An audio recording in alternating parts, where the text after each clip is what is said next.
Bueno, pues muchas gracias, me doy por bien hallado y les quiero agradecer a la invitación. Fíjense ustedes que yo antes que nada pues soy maestro y me parece que los docentes tienen muchas cosas que intercambiar y que compartir respecto a nuestra práctica. Entonces, bueno, pues la emergencia sanitaria nos puso a muchos que no habíamos trabajado nunca con tecnologías frente a la disyuntiva de utilizarlas y de aplicarlas de una manera tal que nuestra labor docente sea eficiente y tenga resultados provechosos. Entonces, bueno, pues lo que yo me he dedicado a hacer desde hace ya muchísimos años, casi 30 años en la UNAM y como 40 años en mi práctica docente, es el uso de tecnologías. He utilizado todo tipo de tecnologías y siempre me ha parecido interesante ver cómo hay personas que bien se van acercando a las tecnologías de una manera, pues, ¿cómo decirlo? Hasta apasionada, pero sin mucho conocimiento, y a veces el resultado suele ser una simple transposición de las sesiones de clase presencial a sesiones de clase remota, ¿no? Y no siempre con el mayor éxito, porque cuando uno se pone a hablar, como estoy haciendo yo ahorita, en frente de un público, pues los otros terminan por apagar la cámara y dormitar, mientras ven que el reloj va poco a poco siguiendo su marcha y se acaba y se agota el tiempo para no tener que estar soportando tanto bla, bla, bla, ¿no? Entonces, dice Alejandro Pisanti que esta es la práctica del busto parlante, ¿no? Un poco así como, no sé si recuerdan aquellos anuncios de Coca-Cola de un robot que se paraba frente a una cámara y empezaba a hacer el anuncio de una manera bastante mecánica. Y a mí la verdad es que esa imagen y ese esquema me resultan chocantes y yo creo que a todos ustedes, pero infortunadamente muchos de nuestros colegas han caído en eso, ¿no? Sus sesiones de clase a veces hasta de 2 horas son del maestro, pues soltando todo su saber, ¿no? Frente a los chicos y esperando que de esa charla algo quede. Y a diferencia del salón de clase donde el rostro de nuestros estudiantes, su actitud, hasta su posición, sentados alrededor de una mesa o en un pupitre, nos dice mucho respecto al éxito de nuestras intervenciones verbales. En el caso de ver así como cuadritos de bustos parlantes o de bustos escuchantes, me parece que no nos permite saber si la gente está aprendiendo o no. Entonces, les voy a platicar rápido lo que hago. Entonces, yo doy la clase de tecnologías de la educación en el Colegio de Pedagogía de la Facultad de Filosofía y Letras de la UNAM. Es una materia obligatoria, así es que la toman un grupo más o menos importante de estudiantes, y la misma materia la imparto también, pero ya en forma de taller en el semestre par, pero ahí sí ya nada más entran los alumnos que están interesados, generalmente son un grupo más o menos pequeño, y entonces es diferente la estrategia que utilizo. En el caso del curso que yo doy, básicamente se trata de enseñarles a las alumnas de pedagogía cómo pueden ellas mediar con tecnología el desarrollo de habilidades metacognitivas. Entonces, utilizamos todo tipo de tecnologías digitales, ¿no? Obviamente la educación a distancia, pero sobre todo utilizamos robótica, realidad virtual, realidad aumentada, utilizamos mucho el tema del coding, o sea, del pensamiento computacional. Son chicas que van a trabajar con estudiantes desde preescolar hasta posgrado y probablemente van a trabajar en instituciones educativas muy diversas. La carrera de pedagogía es en ese sentido muy versátil y por lo tanto yo les tengo que dar el mayor número de herramientas posibles. Pues yo me concentro específicamente en el desarrollo de habilidades metacognitivas. Para aquellos que no manejen la jerga de los pedagogos, quiero decirles que yo no soy pedagogo, yo soy filósofo, estudié la licenciatura y la maestría en filosofía y mi especialización en Fishburne College en Boston fue específicamente sobre educación a distancia. Y entonces lo que yo trabajo con ellas es más que nada la epistemología del aprendizaje y cómo hay ciertas habilidades que más allá de la parte cognitiva, o sea, más allá de aprender matemáticas, uno tiene que fijarse en cómo se aprende, cómo aprender matemáticas o cómo a los que están aprendiendo matemáticas les cae el 20 de cómo están aprendiendo matemáticas. Esa es la parte que me interesa más, porque cuando uno está abordando una disciplina, si no se fija en la manera en la que uno construyó los conocimientos de esa disciplina, pues ocurre que uno cae en este tipo de prácticas bustoparlante, ¿no? Porque uno cree que con repetir información el otro va a construir conocimiento, lo cual es falso. Entonces, yo lo que hago es utilizar 3 elementos básicos: un medio, una mediación y la evaluación. En el tema del medio, bueno, pues utilizo lo que todos utilizamos, una plataforma. Yo utilizo una plataforma gratuita con mis estudiantes, a pesar de que la UNAM, pues no digo que me obligue, pero me sugiere que utilice el Google Classroom y etcétera. Yo utilizo una plataforma gratuita que se llama Edmodo, se parece mucho a Facebook, porque lo que yo hago es que publico, y vienen así en cadena, una serie de actividades de aprendizaje para mis estudiantes. Y bueno, pues utilizo esta cosa que ahora muchos utilizan, el Teams, el Zoom, el Meet o cualquiera de esas cosas de videoconferencias. Y de tal manera que lo que yo hago es que genero una sesión semanal de trabajo, digamos, entre comillas, presencial, más bien es sincrónico a través de una herramienta de estas, y en la plataforma voy publicando las actividades del curso. Aquí la parte interesante es cuáles son los elementos que distinguen el tipo de actividades de aprendizaje que estoy utilizando. Lo que yo utilizo más son lo que yo denomino retos de alta demanda cognitiva. Es decir, las actividades de aprendizaje no son actividades para que el alumno realice de una manera, pues yo diría hasta extenuante, ¿no? Donde repita, no sé, 20, 30 ejercicios, sino generalmente dejo 1 o 2 retos que tienen una alta demanda cognitiva y que, para abreviar en respecto a lo que significa alta demanda cognitiva, es un reto que no se resuelve yendo a Google, ¿no? Porque si uno encuentra la respuesta en Google, significa que simple y sencillamente ese reto no tiene demanda cognitiva. Entonces yo planteo un montón de retos a los estudiantes, a veces no son retos, a veces son proyectos, a veces son problemas, a veces son casos, y la idea es que la actividad de la clase no es que yo hable. Una vez que yo planteo el reto los martes, por ejemplo, el jueves nos reunimos para analizar cómo fue que lo emprendieron los estudiantes, cuáles fueron el tipo de actividades que desarrollaron. Y entonces ahí analizo, junto con los estudiantes, junto con sus compañeros y sus compañeras, el cómo es que procedieron para resolver los retos o cómo procedieron para resolver los casos o problemas que yo les planteé. En pocas palabras, la actividad de la sesión de clases donde todos hablamos sobre el trabajo de los compañeros que nos presentan, no el producto, sino el proceso que están siguiendo para resolver cada reto. En el caso específico de la actividad que yo les planteo a mis estudiantes, utilizo mucho el coding. Entonces, estoy utilizando un lenguaje de programación muy sencillo, de bloques, que es básicamente para niños de preescolar, que me ha traído muchas críticas de mis colegas en la facultad, porque dicen cómo me atrevo a utilizar una herramienta así, pero ya cuando les muestro a mis alumnos que se pueden empezar a resolver retos, por ejemplo, de cálculo diferencial e integral, ya se les quita la sonrisa de sorna respecto a las plataformas que utilizo, porque en realidad lo que se trata es del reto, no de la herramienta que utilizan mis alumnos. Entonces, veo problemas muy sencillos. Al principio, por ejemplo, les pido a las alumnas que me digan cuál sería el algoritmo para que el programa dibuje un cuadrado o un rectángulo o un pentágono, por ejemplo, que parece un reto muy simple, pero cuando una persona la sacas de su contexto habitual, de una escuadra, una regla, un lápiz, una fórmula, etcétera, y le dices, a ver, enséñale al programa a que dibuje, enséñale, dale el algoritmo, ya se le quita un poco esa sensación de facilidad, se dan cuenta que es complejo y empiezan un poco a utilizar el pensamiento algorítmico. Entonces, el tipo de retos que yo utilizo básicamente son retos de geometría plana, para que las alumnas entiendan cómo se trabaja con niños de educación básica. Luego trabajo con problemas de trigonometría, ubicación, por ejemplo, en el plano cartesiano.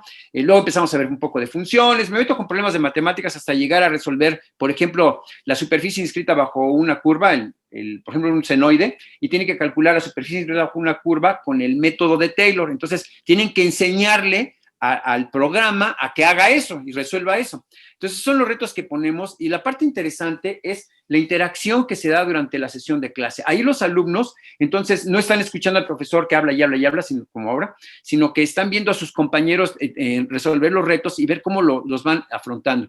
Y se desarrolla algo que me parece muy importante, ¿no? Que es el último elemento de mi enfoque, que básicamente es el llevar a cabo procesos de evaluación. Pero cuando la persona oye evaluación, no sé si les pasa a todos, pero hay maestros que vienen de la vieja guardia como yo, que creemos que evaluar es calificar, ¿no? Entonces, voy a evaluar, se le voy a poner 8. No. O sea, evaluar quiero decir que analicemos si el alumno está aprendiendo o no. Entonces, todos nosotros como profesores sabemos que si un alumno lo que está en clase te hace una intervención ahí toda sacada de los pelos, ¿no? Que no dice nada, pues te das cuenta que el cuate no leyó, que la chava está improvisándote ahí un rollo y que en realidad no sabe nada de lo que tendría que haber sabido. Entonces, para mí es muy importante el que los alumnos digan, a ver, ¿cómo le hiciste para resolver este reto, no? Y ya en la última clase de este semestre me pepenea una chavita que se tenía que programar un robot, ¿no? Ahorita les voy a platicar de eso, y que cuando empezó a explicar me di cuenta que no había siquiera intentado utilizar los comandos que les había yo dado, porque cuando le pregunté cómo hacía que se conectara, por ejemplo, dos motores, para que el robot fuera hacia adelante y hacia atrás, no supo cómo explicar. Obviamente no había enfrentado el reto, no lo había resuelto y me estaba ahí queriendo marear. Entonces, algo importante es cómo los chavos, a la hora que empiezan a explicar los procesos que han seguido durante la sesión de clase, uno se percata de esto.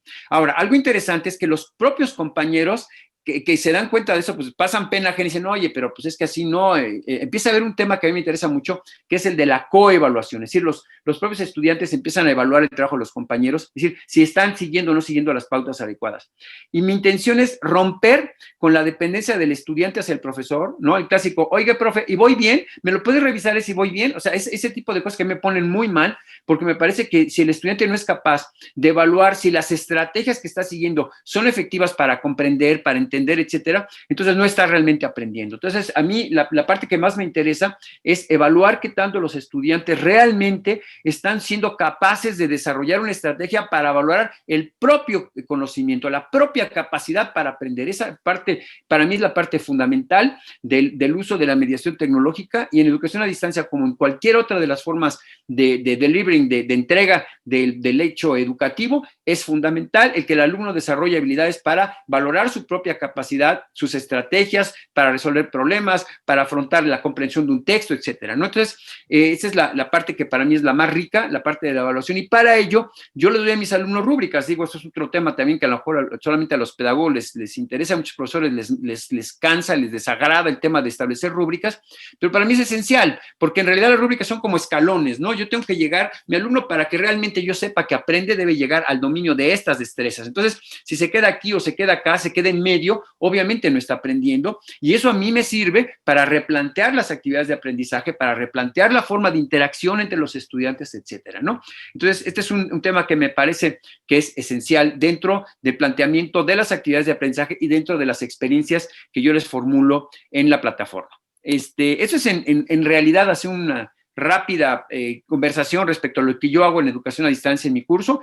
Y no les puse mi curso ni de filosofía, ni de corrientes, etcétera, que doy en la facultad, porque hubiera sido muy tramposo que después de haber dado ese curso durante 20 años, les venga yo a presentar cómo lo hago en educación a distancia. Les acabo de proponer lo que me fue obligado a hacer una vez que me pasé de la educación presencial en la facultad a la educación a distancia, porque eso es lo que todos enfrentamos. O sea, realmente nos obligaron a salirnos de nuestra, le dicen los psicólogos y pedagogos, de nuestra área de confort. En realidad nos aventaron al ruedo sin más elementos, nos dijeron, pues ahí está el Classroom, ya está la plataforma y ahora da clases, ¿no?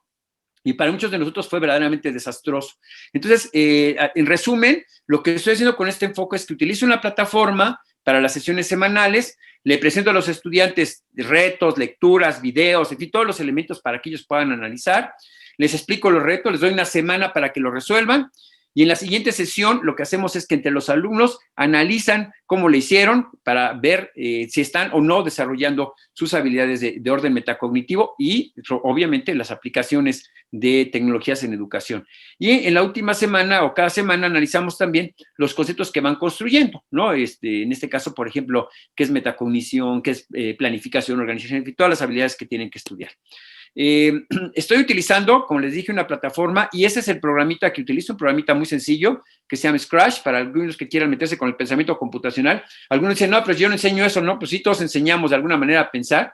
Y, por ejemplo, pedir que un alumno haga un trabajo de arte, de ciencia, de tecnología, de ingeniería, etcétera, cualquiera que sea nuestra materia, que los alumnos puedan manejar algoritmos es algo interesante, y se los dejo ahí como una posibilidad, se llama Scratch. Yo lo utilizo muchísimo no solo para temas de esta índole, por ejemplo, de mediación tecnológica del aprendizaje, sino también lo utilizamos en otras áreas, lógica, ética, etcétera, ¿no? Por ejemplo, programamos un robot para que se mueva por adentro de un laberinto y salga solo del laberinto el robot, pero la parte interesante es que no puede hacer movimientos muy bruscos, porque el tema que yo les planteo es, ¿qué pasa si este robot va a conducir a una persona cuadripléjica a través de su casa? Y la idea es que tú lo programes para que el robot pueda llevar a una persona del punto A al punto B sin irla zarandeando por todo el camino, no chocando contra las paredes, etcétera, ¿no? Sino que realmente sea capaz de moverse suavemente. Con ese reto, yo gané el premio de robótica en Minnesota hace ya muchos años, porque ¿saben de qué era el concurso? No era un concurso de robótica, sino de ética.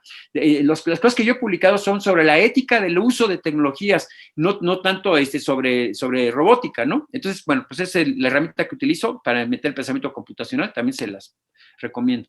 Entonces, bueno, el tema del diseño de las sesiones y de las actividades, que me parece que es la parte esencial de la mediación tecnológica, tiene que ver con el hecho de que los retos realmente estén conectados con la realidad de los estudiantes, ¿no? Que no sean retos totalmente disparados, que nos permita la evaluación al maestro del proceso del estudiante y no solo del producto, o sea, no que te enseñen, que te entreguen un ensayo de 20 cuartillas cuando se acaba el semestre y como eso ya lo quieras calificar y entender si aprendió o no. Promover la evaluación, la coevaluación y la autoevaluación, me parece que son esenciales, establecer las rúbricas claras y sobre todo la interacción con los estudiantes y entre los estudiantes durante las sesiones que uno los reúne. Algunos ejemplos que les quiero mostrar. Primero está una página que te permite, a partir de que Histography recupera todos los acontecimientos, hechos culturales, políticos, descubrimientos científicos, revoluciones, etcétera, de la Wikipedia, los ordena. Ahora se los voy a mostrar, para que lo vean. Entonces, por ejemplo, ¿cómo puede el estudiante contrastar, por ejemplo, lo que pasaba en ciencia con lo que pasaba en política, con lo que pasaba en lucha de las mujeres? Lo puedes comparar. Entonces, pedir al estudiante que haga un análisis sobre determinadas épocas, etcétera, pues es una herramienta interesante.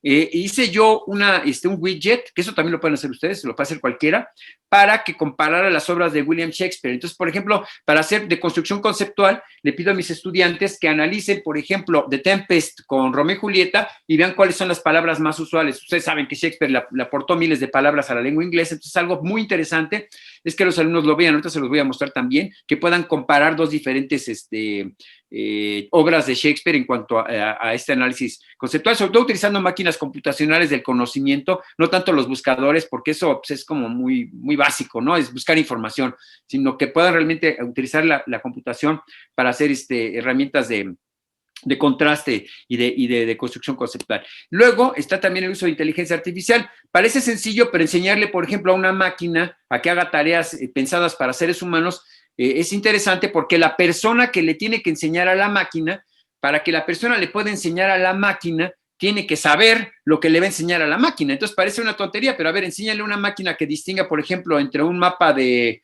Europa y uno de América, pues la persona tiene que dominar los dos mapas. Por ejemplo, no sé, que contraste un mapa de Europa en 1917 con un mapa de Europa después de la Guerra Fría y con un mapa después de la caída del muro de Berlín. Son hitos interesantes que pueden hacerse si se le enseña inteligencia artificial a que los distinga, ¿no? En lugar de que le enseñe a que distinga entre una pluma y un llavero, pues mejor le enseño a que distinga entre mapas, entre frases, etcétera, ¿no? Pues también es una herramienta interesante. Eso es en general lo que les quería mostrar. Les voy a mostrar ahora los ejemplos de las páginas que les acabo de comentar, que pueden ser interesantes para ustedes. Por ejemplo, vamos a ver ahorita, déjenme ver,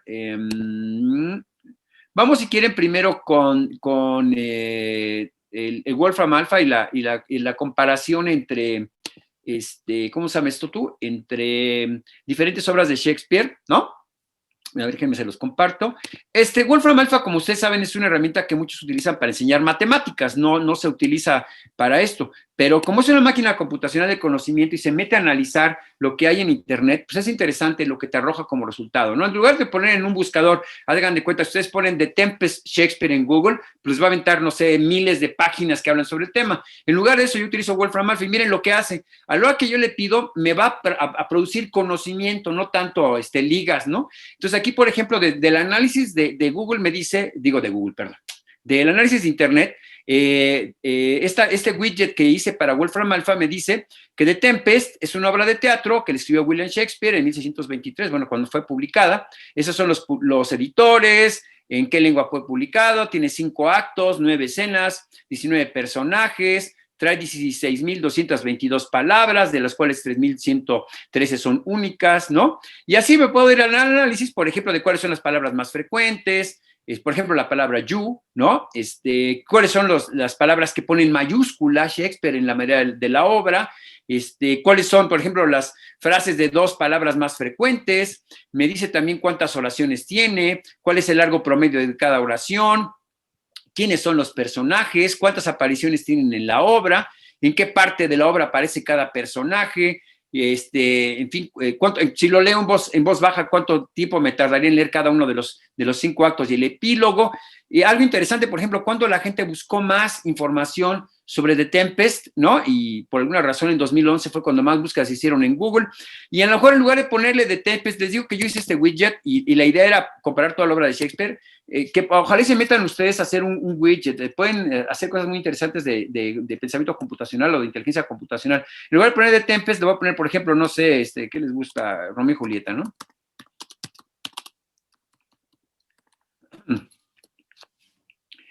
Entonces, si está así, y me dice que Romeo y Julieta, por ejemplo, es una obra igual, es de 1599, ya por ahí ya puedo empezar a hacer contrastes, ¿no? ¿Cuáles obras son las de juventud? ¿Cuáles son las de madurez? Igual, ¿no? Me va a decir cuántos prólogos, cuántos actos, los personajes, las palabras más comunes, en qué momento aparecen los personajes, etcétera, ¿no? Y miren, hay más búsquedas, por ejemplo, en 2009, con respecto a 2011 en el caso de Tempest, ¿no? Todo esto ya permite que el estudiante, en lugar de que vaya y exclusivamente busque información, utilice Internet para empezar a hacer comparaciones, análisis, etcétera, y me parece que pues, es un uso diferente de las tecnologías que la simple búsqueda de información. Les platicaba yo también de historiography.io, que algunos de ustedes, estoy seguro, son historiadores, porque ya sé de alguna persona aquí que es historiador, y por ejemplo, es este ejemplo de cada uno de esos puntitos que ven en la pantalla es un acontecimiento histórico, y yo puedo poner, por ejemplo, desde la antigüedad hasta, pero, donde ustedes me digan, ¿no? Por ejemplo, aquí estoy entre 1621 y, no sé, ahí puedo cambiar, pues, las fechas. Y aquí, como ustedes ven, puedo ver guerras, música, política, construcción, invenciones, todo tipo de temas, ¿no? Derechos de la mujer, ¿no? Hoy creo que podría ser un tema interesante para analizar. Y entonces la persona puede escoger qué tipo de acontecimientos quiere analizar. Entonces, cada uno de esos puntos es un acontecimiento. No sé, por ejemplo, vamos a ver, en 1853, y tengo ahí que está la revolución de los estados alemanes, ¿no? Entonces, aquí puedo picarle y me va a decir algunos eventos que están correlacionados, por ejemplo, la Revolución Americana de 1776. Todo eso, me parece, son herramientas para que las personas, en lugar de que solamente reciban información, puedan empezar a contrastarla, puedan generar hipótesis. Eso me parece que son herramientas tecnológicas que se pueden aplicar dentro de la educación a distancia, que están en línea y que enriquecen la práctica docente, ¿no? Hay otras herramientas de pensamiento computacional que pueden ser interesantes. Por ejemplo, hay una que se llama VisuWords, que también utilizo yo, que uno lo ve y dice, es un mapa conceptual. Es más, lo primero que me dicen todos, a mí me mata de risa cada vez que voy a una conferencia donde los compañeros que se van acercando apenas a esas tecnologías me dicen, no, sí, ¿cómo dicen? Es un mapa conceptual. No, no es un mapa conceptual, esta máquina construye conocimiento. Entonces, por ejemplo, miren, aquí vamos a poner un tema que nos pueda resultar interesante, una palabra interesante, no sé, cognición, ¿no? A la hora que yo le pido que busque el concepto de cognición, en efecto, me produce mapa conceptual, pero si ustedes ven, cada uno de estos conceptos a los cuales se desglosa, se pueden ampliar. Por ejemplo, ¿qué significa percepción? Si yo le doy un clic aquí a percepción, vean ustedes cómo se abren más conceptos. De hecho, si yo me pongo sobre cada uno de esos conceptos, me da información al respecto. Entonces, repito, máquinas que construyen conocimiento y que pueden ser útiles para que los estudiantes resuelvan retos, etcétera, ¿no? Y la última herramienta que les quería mostrar, que también utilizo, es esta máquina que se llama Teachable Machine. O sea, uno puede entrenar una máquina, ¿no? Para que haga algunas tareas que se supone que son para seres humanos. Y está interesante porque nos permite, miren, por ejemplo, hay tres cosas que puedo analizar: imágenes, sonidos y posturas. Yo utilizo mucho el de imágenes porque, por ejemplo, le puedo dar 25 fotografías diferentes de una misma clase, y con que yo le dé 25 fotografías de una misma clase, la inteligencia artificial puede, si yo lo hago adecuadamente, puede distinguirlos. Entonces, si yo, por ejemplo, le doy 25 fotografías de una pluma, después va a ser capaz de utilizar esa imagen para distinguir plumas de llaveros o lo que sea, pero lo puedo utilizar para que distingan, repito, mapas o sonidos, por ejemplo, palabras, nombres, etcétera. Esas es un poco algunas herramientas que utilizamos nosotros repito, en clase. Enseñar inteligencia artificial a mí me ha resultado de lo más interesante porque, repito, para que los estudiantes, sobre todo los de educación básica, puedan utilizar y aprender. Cuando enseñan a una máquina, que además no se aburre de que uno le esté repite las cosas, a diferencia de los seres humanos, los chicos se encuentran con que realmente para poderle enseñar a la máquina tienen que dominar o conocer eso que le van a enseñar a la máquina. Entonces, les voy a dar un ejemplo. Chicos que quieren enseñarle a hablar en inglés a la máquina y que le tienen que enseñar palabras, cuando nosotros les damos las muestras de sonidos y luego le repiten a la máquina, como tenemos problemas de pronunciación, la máquina no lo reconoce. Entonces tienen que mejorar la pronunciación para que la máquina pueda realmente entenderles en las frases y en las palabras, ¿no? Ahora, cuando uno tiene grupos numerosos, en el próximo semestre voy a tener 40 alumnos. Entonces, yo siempre organizo equipos y grupos de trabajo. La gran ventaja de Zoom y de algunas plataformas es el trabajo grupal, es decir, realmente agruparlos, organizarlos en equipos y pedirles que realicen ciertas tareas y proyectos y nunca dejar que uno solo de ellos sea el que participe. Cuando yo trabajo, de hecho, cada clase con equipos de 3 a 4 estudiantes, divido al grupo en equipos, trabajan un reto específico y luego cada equipo va presentando. Generalmente no alcanzan a presentar arriba de 2 o 3 equipos, porque pues, en una clase de 2 horas, pues, ¿qué se puede alcanzar, no?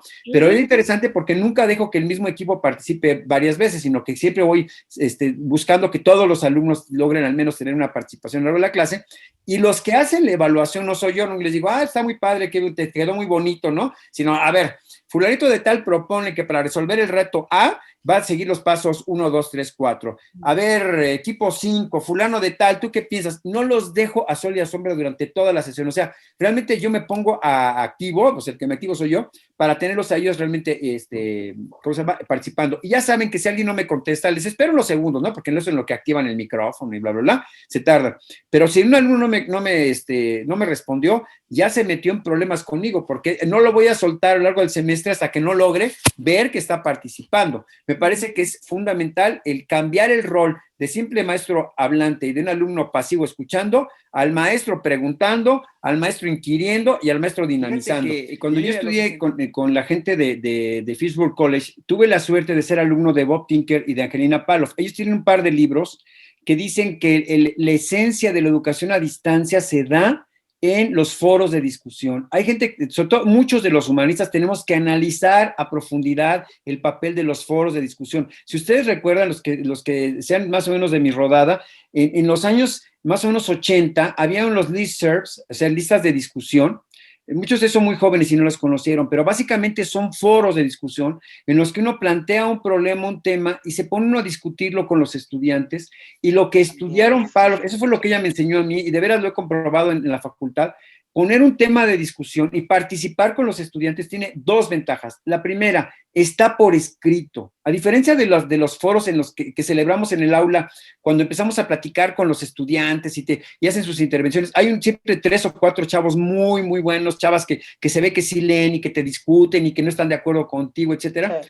Eso se pierde, se acaba la clase y se pierde, pero cuando lo haces por escrito, esa es la segunda ventaja, se queda ahí para siempre. Entonces, los que no entienden nada, o los que entienden poco, o los que no leyeron, o los que leen después, entran al foro y como está ahí guardada la discusión, pueden revisarlo y pueden aprender. Entonces, no hay que despreciar el papel que tienen los foros electrónicos en las herramientas de tecnología, sobre todo para los que damos clases del área de humanidades. Ahí hay que generar, y sobre todo preguntar, y algo que tiene que ver con un reto de alta demanda cognitiva, repreguntar. Cuando tú lees una pregunta, ya no falta el que te dice, no, eso es muy sencillo, bla, bla, bla, bla, le sueltan 5 frases y ya, según ellos ya resolvieron el tema. Y ahí es donde uno como maestro realmente funciona, porque sí, ¿te parece tan fácil? Y ya has pensado en esta otra implicación. Por ejemplo, de estás hablando, no sé, de Stuart Mill o yo qué sé, y de repente alguien te hace una afirmación así de estas que son muy arriesgadas, muy osadas, pero que carecen de fundamento. Esos son los estudiantes que te ponen así como en el tapete la oportunidad de que tú les bates de home run y les pongas una buena pregunta, donde los obligues a reflexionar sobre lo que están diciendo. Entonces, yo creo que sí, tenemos muchas herramientas nuevas que tenemos que aprovechar, pero no dejemos de lado nunca el papel que tienen los foros de discusión. Es más, si la plataforma que tiene no utiliza los foros de discusión, me parece que ahí hay una ocasión muy interesante. Y así como en el salón de clases, como dices tú, en la participación, en la actividad de clase, puede darse una interacción, ¿no? Y que se queda grabada si uno está grabando la sesión. Cuando lo haces por escrito, el valor y la relevancia que tiene el intercambio por escrito es muy bueno. Bueno, esa es una rápida charla.